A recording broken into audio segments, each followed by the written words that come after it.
வெற்றிவேல் முருகனுக்கு அரோகரம். புளிலா கறி பண்ணுறோம்.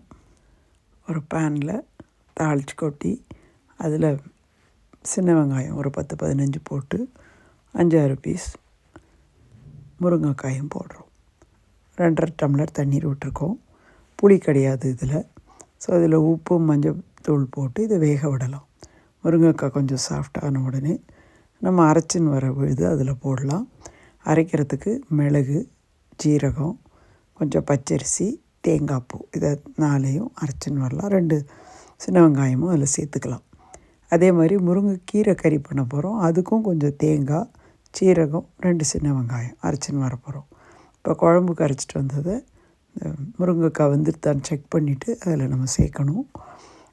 அது ஒரு கொதி வந்த உடனே நல்லா கலந்து கொடுத்துட்டு வேக வச்ச பயத்தம் பருப்பு, துவரம் பருப்புலேயும் செய்யலாம். பயத்தம் பருப்பு ரொம்பவே நல்ல உடம்புக்கு வயிற்றுக்கு ரொம்ப நல்லது. ஸோ இது இந்த குழம்பு தயாராகிடுத்துப்போ ஒரு கொதி வந்த உடனே இன்றைக்கி கேபேஜ் கறியும் முருங்கைக்கீரை கறியும் தான் இன்றைக்கி நம்ம பண்ணுறோம்.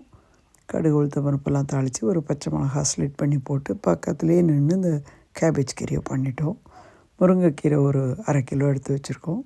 அதை ஆஞ்சு நல்லா அதை ஸ்டீம் பண்ணி வேக வச்சிட்டோம். இப்போ கடுகு உளுத்தம் பருப்பு கருவேப்பிலையில் ஒரு மிளகா வத்தல் அத்தனையும் தாளித்து நம்ம அரைச்சின்னு வந்த தேங்காய் பூ, சீரகம், சின்ன வெங்காயம் அந்த பேஸ்ட்டை போட்டு நல்லா சாட்டே பண்ணி 2 டேபிள் ஸ்பூன் அரிசி மாவை சேர்த்து வேக வச்ச முருங்கைக்கீரை அதில் சேர்த்து நிதானமான தீயில் பரட்டி எடுத்தால் அருமையான முருங்கைக்கீரை பொரியல் தயாராகிடும். நல்ல காம்பினேஷன். வின்டருக்கு அவசியம் செய்து பாருங்கள். Thank you so much.